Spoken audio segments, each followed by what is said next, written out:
Books make you hope. Books make you dream. Books make you laugh. Books make you scream. This is the Books That Make You show, discussing books with authors and experts, unraveling the inner pages of all the books that help make us who we are. Welcome to the Books That Make You show. I'm Desiree Duffy, your host, and we're talking about books that make you go on a journey through the 1950s era of rock and roll and get hound dogged. Growing up, handling responsibility, chasing one's dreams, and all of the pitfalls that happen along the way, that happens to every generation. The universality of a coming-of-age story is one that resonates with young and old because, well, us older folks remember it fondly, or maybe not so fondly. And younger folks are likely in the throes of experiencing it. Welcome, Rebecca Hendricks. She has built this amazing world in her award-winning and books that make you hearted review book. Yeah, she got a hearted review, and that's not easy to get. And it's titled Hound Dogged. Her book is about growing up in a very tumultuous time. It's been compared to S.C. Hinton's The Outsiders. Hound Dogged introduces us to 5 friends. We have John, Stu, Jerry, Patrick, and the talented newcomer, Danny. As societal forces clash and cultural upheaval take center stage, these young musicians find harmony in the midst of the chaos. Rebecca has made her career doing accounting and judicial assistant work, but her passion has always been writing. She is a Colorado native where she lives with her husband, dog, and 2 cats. And she enjoys restoring and giving new life to old dolls. I want to hear more about that. Rebecca, how you doing? Unmute your mic and welcome to the show.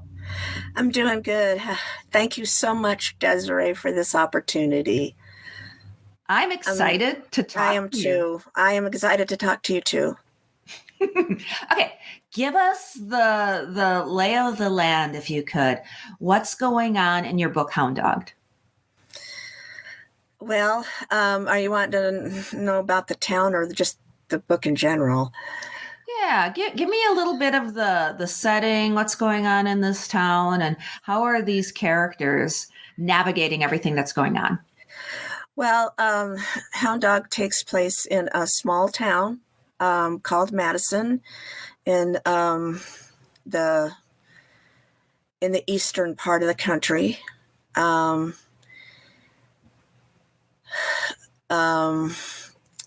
So just being in a small town alone has its own challenges because, you know, they're kind of have their own little dynamics going on. So they have that, but, you know, they just are navigating, you know, trying to be, like you said, grow up and everything. The book opens with a scene in the park. The first, like every year, the town has a spring festival that opens the lake. It's a picnic area. Everybody can go, and it's like, you know, get out in the sunshine for the first time since winter, kind of have fun. There's games, there's, you know, food, and there's live entertainment. So these guys have agreed to play a few songs in the park. And they're just, you know, every single one of the band members isn't on the same page. So, and they're kind of already starting to go in different directions. Like the one, Patrick, he's ready to take it to the next level. He's ready to be professional. He's ready to look good and sound good and just take it, you know. And then he's got, you know, these other 2 band members at the time, Patrick. I mean, he's got Stu and Jerry. And, you know, they're just, you know, not that great, not that talented. Stu has the potential, but he doesn't dedicate the hours or the time. And then there's John, who he just kind of floats around in the atmosphere. He's like a free spirit, doesn't want to be tied down to anything, doesn't want to be tied down to responsibility. And, it was Patrick's idea to start the band, and he was like, yeah, sure, okay, whatever. But, he was more into having fun with it, like hanging out and just being laid back and easy with it, And so he's always late. So he's late coming into the performance.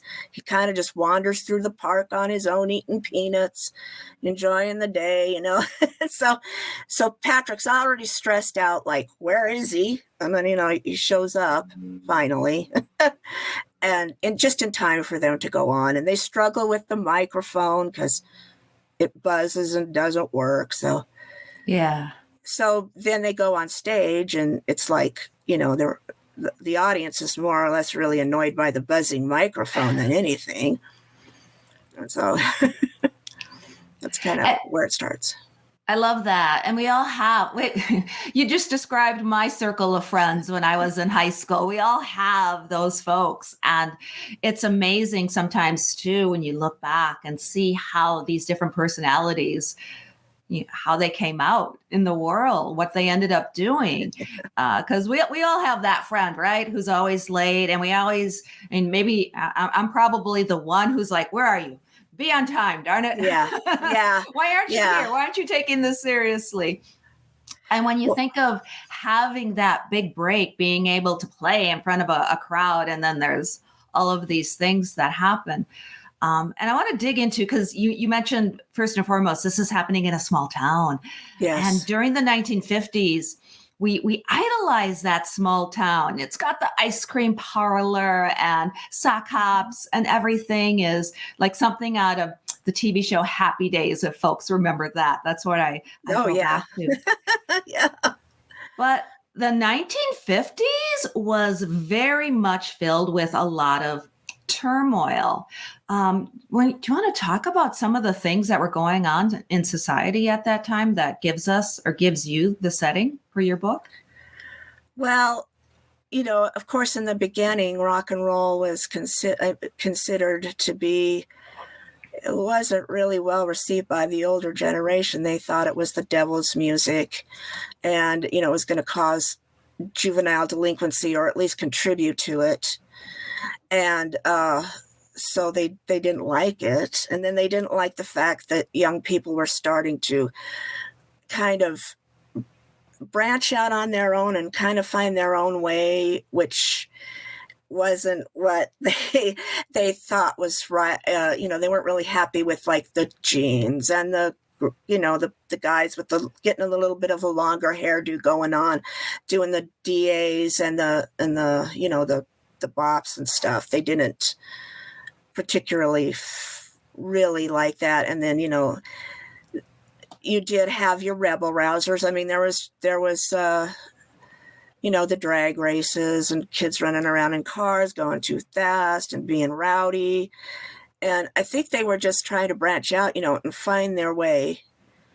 But it was, it wasn't popular with with the older generation. So they tended to brand it as, oh my gosh, this is an evil thing that's coming to get us, and we have to shut it down and stop it. And then, a lot of the rock and roll was based, early rock and roll was based on, a lot of the African American music. And that was another hurdle that it had to cross. Because at that time you were still going through segregation and all of that, the tough stuff between, the African Americans and, the white people. It really was still there, especially in the South. So they weren't too happy that the kids were listening to this music. And but it was popular and the kids loved it. And, like Pat Boone, I mean, he came onto the scene and played a lot of the music that was being done by like, Fats Domino Yeah. and stuff like that. He was playing their music and revisioning it and making it more, mainstream and more acceptable. But, when the pavement hit the road, the kids really, really liked Chuck Berry and Fats Domino and, those kinds of guys. They really, really were into that. Yeah. I mean, you're hitting on, we could have a whole discussion about, the appropriation of music and even, rhythm and blues leading to rock and roll. I mean, the whole history of rock and roll is fascinating. And you're right, Pat Boone, and even, I mean, Elvis, which is kind of what reminds me, because he had the song very similar to the title of your book. Yeah.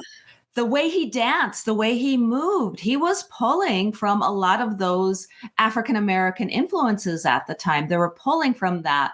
And there was really a disservice to the African-American music makers of that time. Yes. Because it was basically turned vanilla for an audience, and they didn't really get the credit as they should have for that time. And like you said, there was there was riots at that time. There was still segregation happening in the South, the Jim Crow era. All of that just creates this amazing hotbed of stuff that's going on. Even Elvis, he got. Of course, there was a big uproar, like you were saying, about his movements. Mm-hmm. And I think it was he was appearing on the Milton Berle show, and they only would shoot him from the waist up. He couldn't move, and he had to actually sing to a little hound dog. Mm. and I mean, you can find the clip on YouTube, and this poor little dog is like, it's kind of comical, but they just kind of wanted to. You're like, what are you doing? And Milton Berle actually told him, you're a very talented young man and you're probably going to go very far, but I have to kind of keep you vanilla. That's a great word for it. Yeah. It's a good old Uncle Milty, right? I think that's what they call him. Yeah. So growing up in this time, every time has its challenges, and that's really a central theme in your book. What message specifically about growing up, about the experiences that one has, what are you letting folks know through your writing? I think the biggest message that I wanted to come across was to be true to yourself and be true to your dreams, and don't let society or parents or even peers, bring you down and try to put you in a box and say, this is who you are. This is who you need to be. You're going to do this, and then you're going to do this, and then you're going to do this, because I kind of had experience, I had kind of a little bit of experience with that myself. And, just being able to listen to your heart and branch out and not be afraid to be who you are in your heart and to pursue your dreams, no matter, what anybody else says. And if it's right or wrong, be who you are, be you. Good message. Pursuing your dreams. And that is something that you right here, Rebecca, are doing as a writer. How does your writing journey feel? How does it feel? I mean, because you did get a hearted review with Books That Make You. Yeah, that's awesome. You're an award-winning book. You're capturing hearts and minds everywhere. How does that feel? It's amazing. It's kind of, in a way, it's a little bit surreal because I have dreamt for it so long. I've written all my life, and to take that step and out of fear and do it. It's been amazing. It's been hard in spots. It's been tough. I've learned a lot. It's a challenge. You think you just write a book and put it out there, but there is just so much more to the puzzle. And you know, I just don't know how many of us writers are really prepared for the other pieces that come into play when you do a book and when you put it out there and making it marketable and getting in front of the right audience. I mean, that, I'm still kind of struggling with that a little bit of myself, trying to find my audience, and I don't know if I don't know, but marketing is very tough. So. That's what they say. They say the marketing is the hardest part. Mm-hmm. And well, writers are creatives and they want to write and they need to write. Yeah. Nowadays in the writing world, a lot of marketing and promotional pressure is put on the writers, even publishers, even big 5 publishers for whatever it is nowadays. They expect especially new writers to come to the table with an audience, with a platform, with all of this in place. And for an author to do all of that, in my most humble opinion, is nearly impossible. Yeah. And let's face it, the writers should do what the writers can do best. That's right. Tell your stories. But yeah. Well, yeah, and then go ahead.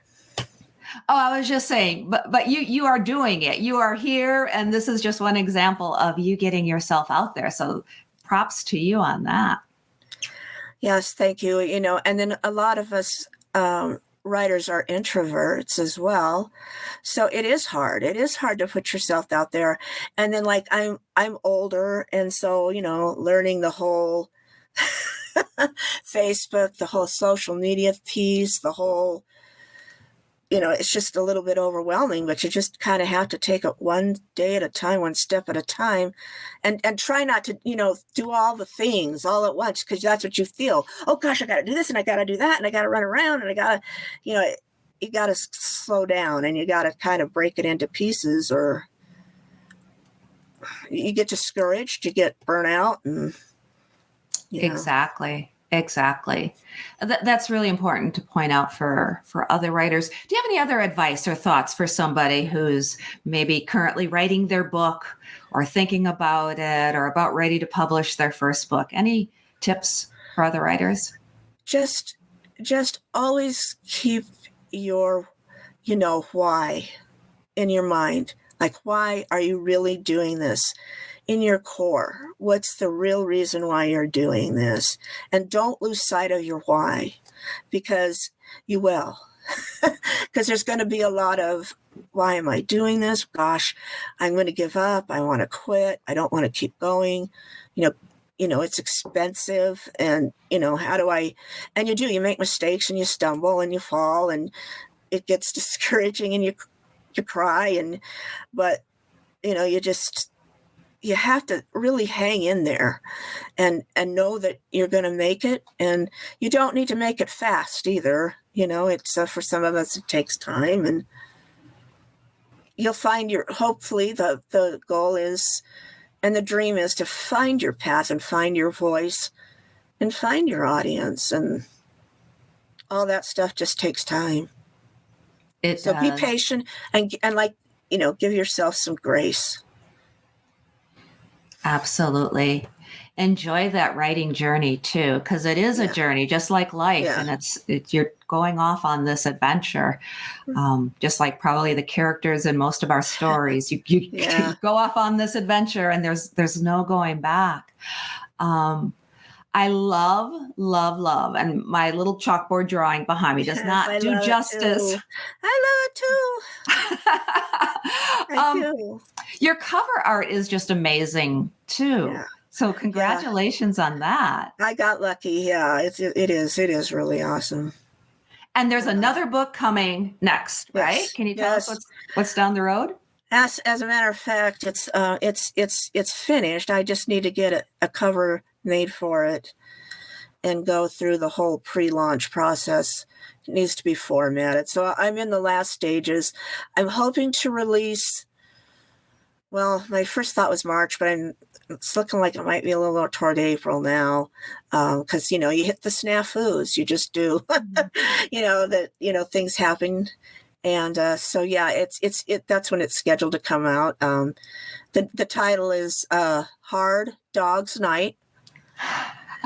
And it delves more into, it really starts to get more into the part about the stigmas against rock and roll, the pushback from, the town, because things happen that cause the ball to really start to roll, and then they start to panic. And so, yeah, it starts to really delve into that part of it, along with their growing up journey, falling in love, meeting, trying to navigate that, and trying to navigate the pieces of the band, with the weaker performances and the anger. So it's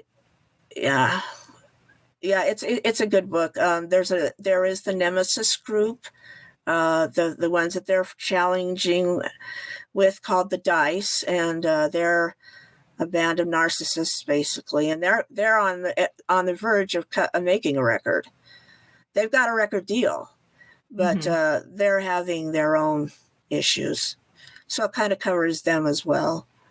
Yeah. There's a lot going on, and I think that kind of is one of the things that's kind of makes it a tough read for some people, but it's worth it if you hang in there. Yeah. Well, and it's one of those situations where it just is a lot going on. There's a lot of dynamics, and that's what makes it fascinating. And I love the title. So we got A Hard Dog's Night, and we've got Hound Dog. So we've got an Elvis reference and a Beatles reference. So I got to ask you, Rebecca, which do you prefer? It's the age-old question, right? Elvis or the Beatles? Who's your favorite? The Beatles. just because I grew up listening to their music. They were very influential over me as a young person. So, yeah, I missed Beatlemania, but so I kind of had my own little Beatlemania in the 80s. So, but yeah, they've always been a huge part of my musical journey, I guess. Yeah. Mm-hmm. And you're so spot on when you talk about the fact that, this was considered devil music. This was considered so taboo, and it was going to corrupt. I think that's the key thing. Folks thought that this was really going to just corrupt the youth. The next generation was doomed. Mm-hmm. But that generation, they grew up just fine. And it just makes you wonder, because every generation has their thing that's going to corrupt them. And then that generation goes up. Yeah, exactly. What they don't realize is, because they did say that, rock and roll is a contributor to juvenile delinquency, but because just by the way the 60s played out, there was just, the kids were just ready to start a new journey, go down a new path. Wait a minute, what about this? I want to explore this. I don't want to be a housewife. I want to get out and start exploring life for myself. I don't have to grow up and be somebody's wife and mother to, all that started to break apart. All those, those roles, even between men and women, started to break down and change. And change is never easy. So. Oh, exactly. And then there's that whole conversation about I think at this point in time where we're talking about the second wave of feminism, if my history serves me right. And you're right, because society had built this very perfect, it's the nuclear family, right? The mom and the dad goes out and work, mom stays home, take care of the house and the kids and cooks. And so many women at that time were discovering, hey, what about my hopes and my dreams, much like the characters in your book? Women had those too. Yeah. And one of my characters in my book, Anne, she really has a journey through that, because her parents are expecting her to marry a certain, young man that she's not, they're middle class. I'm going to say upper middle class maybe, but they're like, they're behind it, and this is what she was supposed to do. Well, then she meets and falls in love with John, and it just, and he's like the total opposite. And so, and plus, her her boyfriend wants her to settle down and be the stay-at-home. And but even in her own heart, she's thinking, gosh, you know what? I really want to be a teacher.